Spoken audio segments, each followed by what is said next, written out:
Hey, Deb. Yeah, I went to this thing with a guy. His name's Alfred.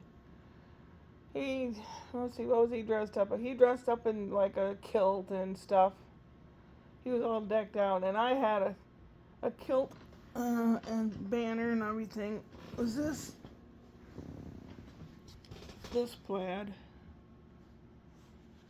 And I was all decked out as well. We met at a Metrolink station, San Bernardino. We drove it. That train, we went downtown LA, which took about an hour. And then down when we got there, his cousin Bob, another old guy, he was even older because he was in the Vietnam War. So he was older, 75 or 6 at least.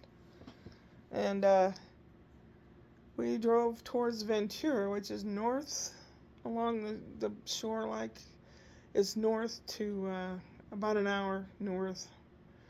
And he missed a turn and was even longer. And the whole way, this Alfred guy talks about his heritage and how he's related to so and so and so and so in Luxembourg and the Netherlands, and his grandniece Princess so and so is becoming engaged and blah blah blah. It's like, I don't care.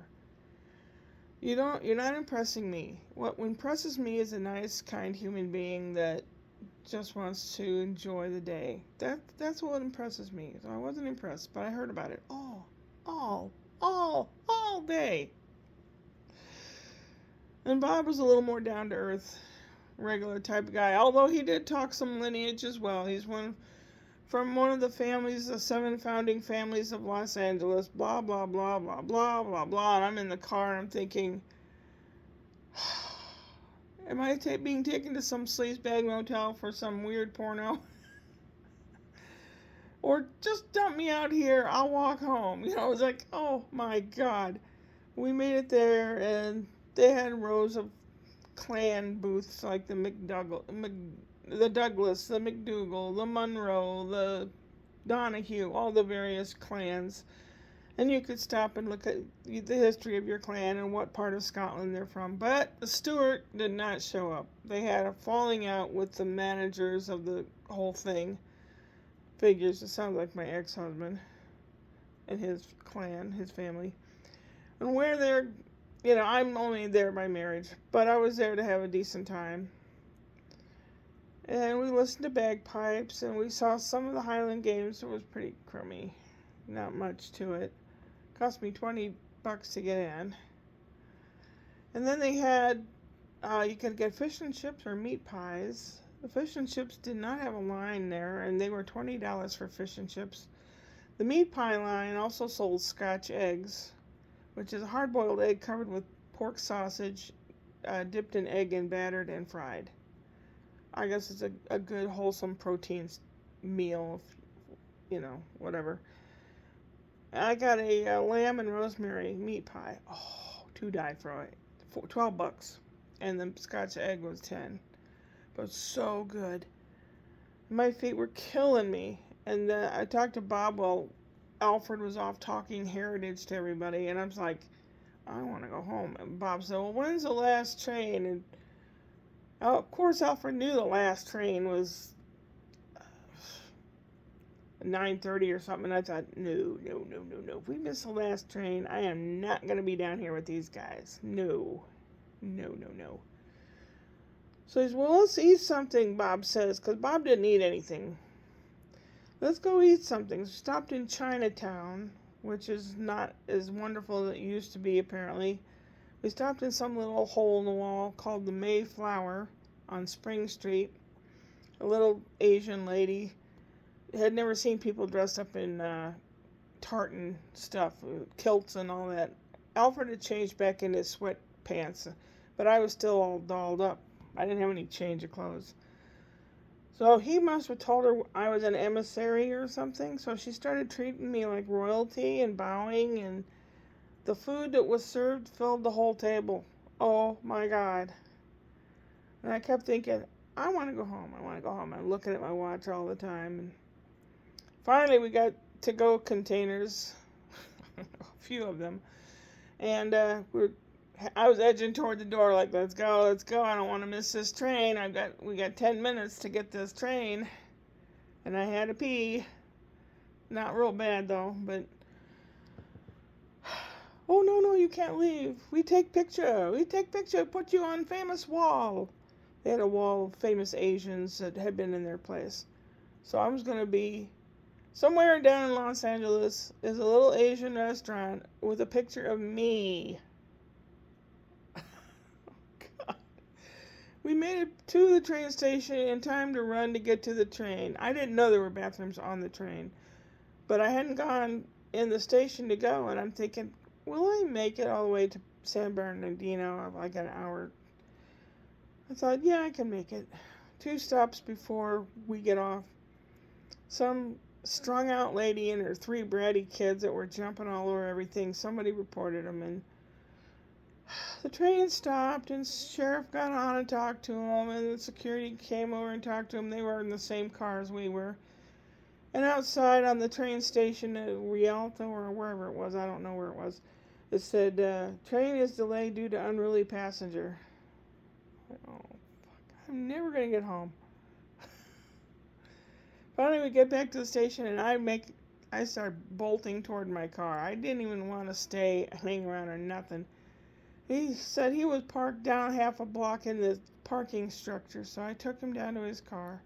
Then he held his arms out. I thought, all right, I'll hug you, all right.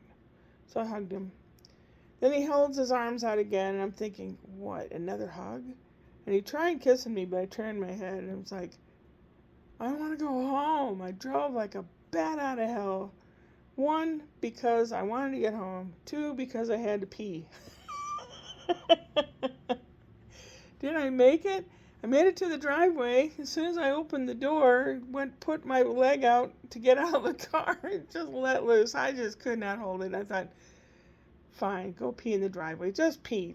Pee. I was glad to get home. My feet were killing me. I don't think any shoes are comfortable when you're on your feet. Like, I don't even know how many hours. I had to get up at 4 to make it to the station on time in the morning. So, I mean, over 12 hours on my feet, and I cannot do that anymore. And then he wanted to know if I was going to go this weekend to another Oktoberfest type of thing. $20 to get in. I'm not paying that to listen to more lineage talk. Even if I wanted to go, and I'd go by myself, I wouldn't arrange any rides or anything. Brian says, yeah, I hate it when you depend on someone else, or you're driving someone else and you have to wait on them. So it's always good to, just go and come at your own disposal. Then he invited me to some function next 4th of July down in San Diego, where we go as a historic couple or something. And I'm going to say, I like San Diego, but it's an hour and a half, a little more than that, away. And I'll say no because I don't like crowds. I hate the 4th of July fireworks and idiots that are out getting blasted. I'm going to say no. And I'm not going to share a ride. If I go somewhere, it's going to be me driving and coming back. No, I'm not going to do that. So I'm going to just turn him down. There is some kind of function with Scott's clan function that's going to be here in this city here. And matter of fact, in a little place right behind this neighborhood next spring. And he gave me the contact for it. I haven't called the guy yet. I've been busy. So I'll call and see what's up, and maybe it'll be something fun. If it's something fun, as a family, we can even walk up through the neighborhood and get there through the neighborhood. We won't have to drive. That'd be okay. But no. But I said that at open mic night. I was telling them about the whole thing, and somewhere in Los Angeles is my picture on the wall of a Chinese restaurant. People were laughing at these various things. They laughed at the part where I said, here, I was imagining a sleazy hotel with these 2 old guys. I said, maybe I've been watching too much porn, and everyone laughed. But yeah, I'm glad that's over with. Today I watched both kids. Ashley took her sister to a colonoscopy, so she wasn't sure that we'd done with the procedure in time for her to pick Spencer up from school. So she kept him out of school. So I watched both kids all day. All day. And when, some kids like to hit or bump into you. Bump, bump, bump, bump. They grab your phone, they want to play stuff on your phone, or they want to hear a certain song, or, oh, good Lord, when they want something, they don't stop. And Spencer's he's clever. And the little one doesn't talk, but, generally he was fussing, and I don't know why. I guess he was hangry. He's like his dad. When he gets hungry, he gets angry. So he was crying a lot until Mommy got back from the appointment and figured out he wanted some Ritz crackers. But I've been watching the kids a lot. A little here, a little there the last few days, and I don't really have the day to myself. Tuesday, I'm going with this improv group that I'm involved with. We are going to San Bernardino College has a TV station, and they have classes where people learn how to use cameras and edit film and stuff like that. We are supplying the entertainment, and they are going to film us and edit the films and stuff for their class. We don't get paid for it, but we get credit for either writing or starring or acting in this. So that'll be fun. Other than that, life is just busy doing nothing. The older you get, the faster time flies. And then earlier, when Mommy came home, Spencer was laying there. He was tired because he didn't have a nap or anything. He's been busy all day. And his mom goes, "Are you tired?" And he goes, "I'm old. I'm always tired." Did he hear that from me? That old people are always tired? Maybe. Here's the cat. So I don't know how this is going to transfer through Facebook into your message or not. I'm going to try to do it to your message.